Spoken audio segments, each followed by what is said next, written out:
Property dealer Raman কানপুরে নিজের বউ আর মেয়ের সাথে থাকতো। সোনু, কালকের পেমেন্টটা ক্লিয়ার হয়েছে না হয়নি? ওকে বলো আজ রাতের মধ্যে আমার পুরো পেমেন্ট দরকার, না হলে ওর হাত পা ভেঙে দেব। রমন ফোন রেখে দেওয়ার পরে রমনের মেয়ে কাঞ্চন এলো। বাবা, 20,000 টাকা দাও না আমায়, আমি নতুন মোবাইল কিনবো। এই নে মা ডেবিট কার্ড, যত দরকার তত বের করে নে। মেয়ে চলে গেল। টাকা দিয়ে দিয়ে ওকে মাথায় তুলে দিয়েছ। তখনই রমনের ফোন বেজে উঠল। হ্যালো, কে? আমি অমিত বলছি। আরে অমিত, কত বছর পরে ফোন করলি তুই? আর বল ভাই, কেমন আছিস তুই? ভালোই আছি রে, কানপুর ঘুরতে আসছি, দেখা করবি? এ আবার কেমন কথা, কেন দেখা করব না? তাহলে ওখানেই দেখা করব যেখানে আমরা কলেজ টাইমে দেখা করতাম। ওদিকে কাঞ্চন এটিএম থেকে টাকা তুলতে গেল। টাকা বের করার সময় কাঞ্চনের নজর সিকিউরিটি রুমের উপর পড়ল। সিকিউরিটি রুমে হুইল চেয়ারে একটা ভয়ঙ্কর ডাইনি বসেছিল। টাকা বের করবে? তোর বাপ তো খুব ধনী। ওই ডাইনি হুইল চেয়ারে বসে থেকেই কাঞ্চনের গলায় ফাঁসির দড়ি লাগিয়ে দিল আর ওকে নিজের দিকে টানতে শুরু করলো। বাঁচাও, বাঁচাও! রমনের বউ দৌড়ে দৌড়ে রমনের কাছে গেল। শুনছো গো, এটিএম এর ভেতরে কেউ আমাদের কাঞ্চনকে মেরে ফেলার চেষ্টা করেছিল। ভাগ্যিস পাশের বাড়ির শর্মা বাবু এটিএম এ পৌঁছে গেছিলেন, নাহলে কে জানে কি হতো। কি? রমন হাসপাতালে পৌঁছলো। বাবা, ওই এটিএম এর সিকিউরিটি রুমে হুইল চেয়ারে ভয়ঙ্কর এক মহিলা বসেছিল। ও আমাকে গলায় ফাঁসি দেওয়ার চেষ্টা করছিল। Wheel chair? পরের দিন রমন আর অমিত একটা রেস্টুরেন্টে দেখা করলো। আরে কি হলো, এত দুঃখী দেখাচ্ছে কেন? কাল তো খুব খুশি ছিলিস তুই। রমন অমিতকে কাঞ্চনের সাথে ঘটে যাওয়া ঘটনাটা বলল। এটা সেই হুইল চেয়ারওয়ালা মেয়েটাই তো নয় তো রে? হ্যাঁ, কিন্তু আমরা তো ওকে মেরে ফেলেছিলাম। এটাও তো হতে পারে যে ওটা ওর আত্মা। কি সব পাগলের মতো কথা বলছিস? ভূত প্রেত এসব কিছু সত্যিকারের হয় না। তুই মানিস বা না মানিস, কিন্তু আমি তো এসব জিনিস মানি। আমি একটা তান্ত্রিককে চিনি। আমাদের দুজনকেই ওই তান্ত্রিক দিয়ে বাড়ির শুদ্ধিকরণ করিয়ে নেওয়া উচিত। কারণ যদি ওই হুইল চেয়ারওয়ালা আজ তোর বাড়ির ওপর হামলা করতে পারে, তাহলে কালকে আমার বাড়িতেও হামলা করতে পারে। ওদিকে অমিতের বউ নিজের বাড়িতে গ্যাসে খাবার তৈরি করছিল। তখনই হুইল চেয়ারওয়ালা ডাইনিটা ওখানে এলো আর অমিতের বউয়ের পাটাকে ধরে নিয়ে টেনে নিয়ে চলে গেল। বাঁচাও, বাঁচাও! ওই ডাইনি অমিতের বউকে ফার্স্ট ফ্লোর থেকে নিচে ফেলে দিল। ওদিকে অমিত রমনের সাথে কথা বলছিল। তখনই অমিতের ফোন বেজে উঠল। কি? সঞ্জনা হাসপাতালে? আমি এক্ষুনি পৌঁছচ্ছি। যেটা ভয় পাচ্ছিলাম সেটাই হলো। কিছুদিন পরে অমিত নিজের বউ আর তান্ত্রিককে নিয়ে রমনের বাড়ি পৌঁছে গেল। আমাদেরকে ওই আত্মার থেকে বাঁচান। তান্ত্রিক যজ্ঞ শুরু করলো। ওম হিম চামুন্ডায় নমঃ, ওম হিম চামুন্ডায় নমঃ। তখনই ওই ডাইনি ওখানে চলে আসে। কে তুই? আর তুই কি চাস? আমি রমন আর অমিতের মৃত্যু চাই। তান্ত্রিক আগুনে আহুতি দিল। ডাইনি চিৎকার করতে লাগলো।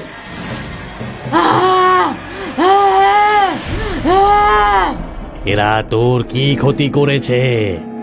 কি ক্ষতি করেছে? আমার নাম সীমা। 15 বছর আগেকার কথা। এই দুই শয়তান কলেজে পড়তো আর আমি স্কুলে পড়তাম। আমার পায়ে পোলিও ছিল। আমি হুইল চেয়ারে বসেই চলাফেরা করতাম, কিন্তু এরা দুজনে আমাকে জঙ্গলে তুলে নিয়ে গেল আর আমার সাথে খারাপ কাজ করেছিল। আর তারপর এরা আমার গলা টিপে আমাকে মেরে ফেললো আর আমার লাশকে জঙ্গলেই পুঁতে দিল। তুমি এত নোংরা লোক আমি জীবনে ভাবিনি। আমি তোমার থেকে ডিভোর্স চাই। চলো কাঞ্চন।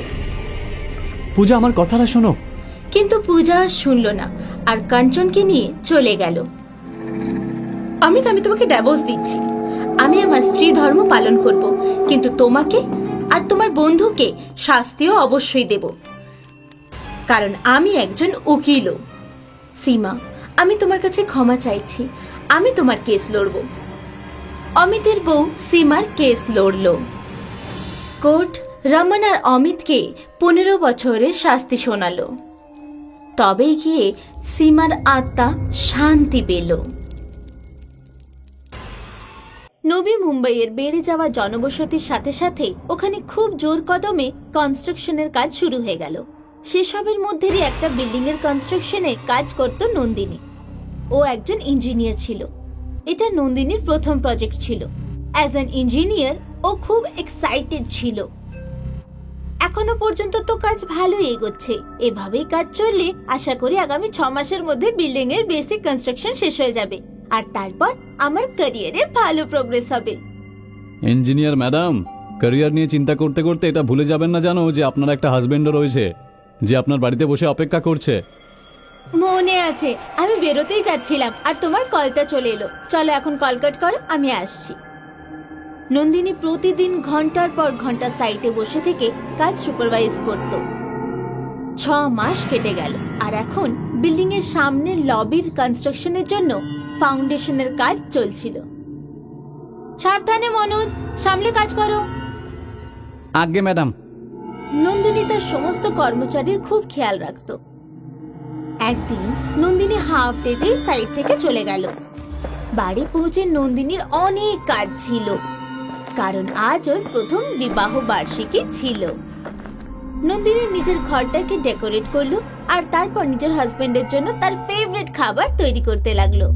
সব কাজ শেষ হওয়ার পর নন্দিনী একটা খুব ভালো জামা পরলো, আর এখন ও রেডি হয়ে গেছে। আর কিছুক্ষণের মধ্যেই বিনোদ এসে গেল।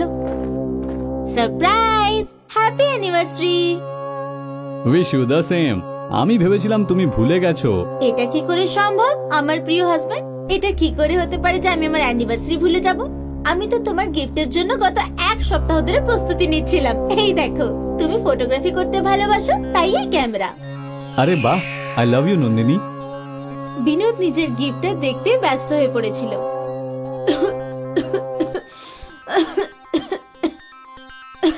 আর আমার গিফট কই? ভুলে গেছো নাকি? টানটানা। বিনোদ নন্দিনীকে ডায়মন্ড নেকলেস গিফট করলো, যেটা দেখেই নন্দিনী ভীষণ খুশি হলো। ওরা নিজেদের মধ্যে কথা বলছিল, ঠিক তখনই হঠাৎ নন্দিনীর ফোন বেজে উঠল। 1 মিনিট বিনোদ, সাইড থেকে ফোন এসেছে। হ্যালো। হ্যাঁ মুকেশ, বলো। কি করে? সকাল পর্যন্ত তো সব ঠিক ছিল। ঠিক আছে, আমি আসছি। তুমি এখনই যাবে? সাইটে একটা প্রবলেম হয়ে গেছে, অর্জুন যেতে হবে। আমি 2 ঘন্টার মধ্যে চলে আসব। ততক্ষণে তুমি ফ্রেশ হয়ে নাও প্লিজ। ঠিক আছে, কিন্তু তাড়াতাড়ি ফিরে এসো। নন্দিনী নিজের বাড়ি থেকে সাইটে যাওয়ার জন্য বেরোলো। ও সাইটে পৌঁছানোর পর ওখানে সুপারভাইজার ওকে প্রবলেমটা বলল। কিন্তু টেরেসের কাজ তো 1 মাস আগেই হয়েছিল। হঠাৎ ওখানে দেওয়ালে কি করে ক্র্যাক হতে পারে? এটাই তো বুঝতে পারছি না ম্যাডাম, আপনি নিজে গিয়ে দেখুন না একবার। ঠিক আছে, চলো গিয়ে দেখি। নন্দিনী সুপারভাইজারের সাথে ওপরে গেল, আর ওখানে গিয়ে দেওয়ালের ক্র্যাকটা দেখতে লাগলো। ম্যাডাম, এই দেওয়ালটা যদি আরো লোড পড়ে তাহলে এই বিল্ডিং এর সব দেওয়ালই ক্র্যাক হয়ে যাবে, কিন্তু এই ক্র্যাকটা কেন হলো সেটাই বোঝা যাচ্ছে না। নন্দিনী সুপারভাইজারের দিকে ঘুরলো, আর হঠাৎ ওর পা পিছলে গেল, আর ও ব্যালেন্স হারিয়ে ফেলল।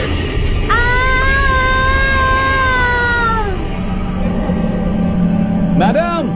নন্দিনী সোজা লবির কনস্ট্রাকশনের রডের ওপর পড়ে গেল, আর ওই রড নন্দিনীর শরীরের এপার ওপার হয়ে গেল। নন্দিনী খুব ভয়ানক মৃত্যু হল। বিনোদ প্রায় নন্দিনীর ফটো দেখে খুব কাঁদতে থাকতো। কনস্ট্রাকশনের কাজ বন্ধ হলো না, কাজ চলতে থাকলো। কিন্তু সূর্য অস্ত গেলে লোকেরা নন্দিনীর চিৎকার শুনতে পেত। চিৎকার শুনে শ্রমিকরা পালিয়ে যেত, যে কোনোভাবে বিল্ডিং এর কনস্ট্রাকশনের কাজ পুরো হলো। ওখানে মানুষ এসে থাকতে শুরু করলো, কিন্তু প্রতিদিন রাতে নন্দিনীর চিৎকার শুনে মানুষ ভয় পেয়ে যেত। তারপর কয়েক মাস পর এখানে এক মহিলা থাকতে এলো, মধুলিকা। মধুলিকা একটা মিডিয়াম ছিল, মানে এই যে ও আত্মাদের সাথে কথা বলতে পারত আর আত্মারা ওর শরীরের মধ্যে প্রবেশও করতে পারত। এক রাতে মধুলিকা নন্দিনীর চিৎকারের আওয়াজ শুনতে পেল। ও ওর কাছে দৌড়ে গেল। মধুলিকা দেখতে পেল নন্দিনীর আত্মা কাঁদছে। কি হয়েছে? তুমি কাঁদছো কেন?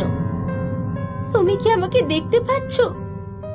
হ্যাঁ, কিন্তু কি করে? কারণ আমি একজন মিডিয়াম, মানুষ আর আত্মার মাঝে। তোমার আত্মা এখানে কি করে এলো? নন্দিনীর আত্মা ওকে পুরো ঘটনাটা বলল। ও, তোমার সাথে খুব খারাপ হয়েছে, কিন্তু তোমার শেষ ইচ্ছে কি ছিল যা অসম্পূর্ণ রয়ে গেছে যে তুমি এখানেই রয়ে গেছো? আমি আমার হাজবেন্ডকে নিজের হাতে খাবার খাওয়াতে চেয়েছিলাম, কিন্তু তার আগে আমার মৃত্যু হয়ে গেল। আমি তোমার এই ইচ্ছে পূরণ করে দিতে পারি আর তোমাকে মুক্তিও পাইয়ে দিতে পারি। কি এটা কি সত্যি সম্ভব? হ্যাঁ, আসছে পূর্ণিমাতে আমি তোমাকে ডাকবো। তোমাকে আমার শরীরে প্রবেশ করতে হবে, তারপর নিজের ইচ্ছে পূরণ করতে হবে, আর তারপরেই তুমি মুক্তি পেয়ে যাবে। কিন্তু ততদিন তুমি কাউকে ভয় দেখাবে না। প্রমিস? প্রমিস। পরের দিন মধুলিকা বিনোদের সাথে দেখা করতে ওদের বাড়ি গেল। আপনি নন্দিনীর হাজবেন্ড, তাই না?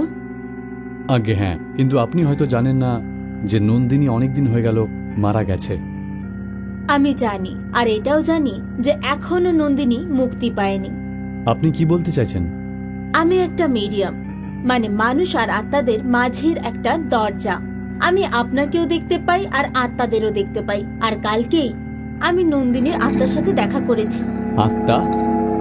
বিনোদ, নন্দিনী এখনো পর্যন্ত মুক্তি পায়নি, কারণ ওর শেষ ইচ্ছে এখনো অসম্পূর্ণ রয়েছে। ও তোমাকে নিজের হাতে ডিনার খাওয়াতে চেয়েছিল।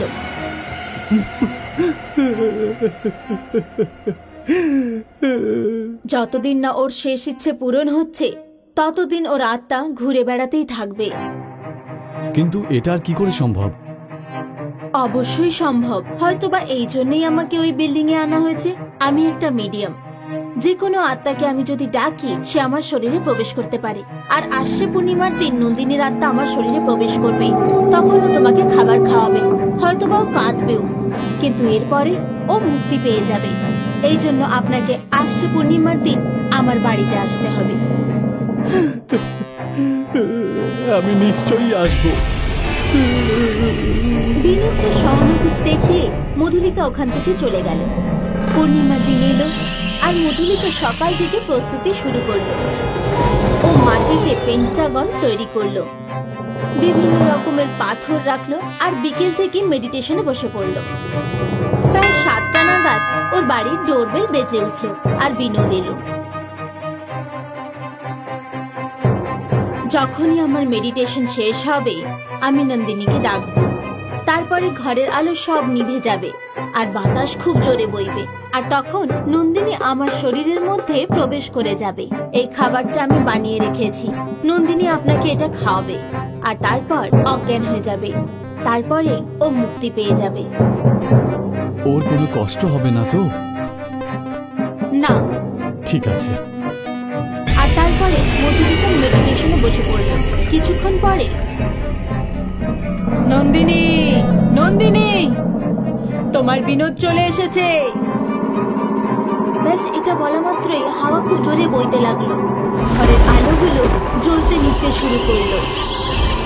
আর তারপরে মধুলিকা যখন চোখ খুললো তখন বিনোদ, বিনোদ, আমি তোমার নন্দিনী।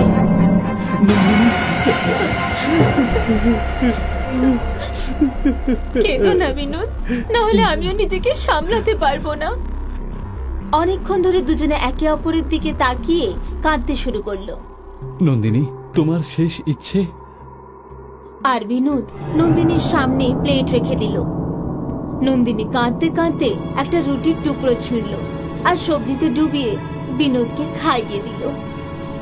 বিনোদ কাঁদতে কাঁদতে খাবার খাচ্ছিল আর নন্দিনী ওকে খাওয়াতে থাকলো, আরো খেতে থাকলো। এবার আমার যাওয়ার সময় হয়ে গেছে।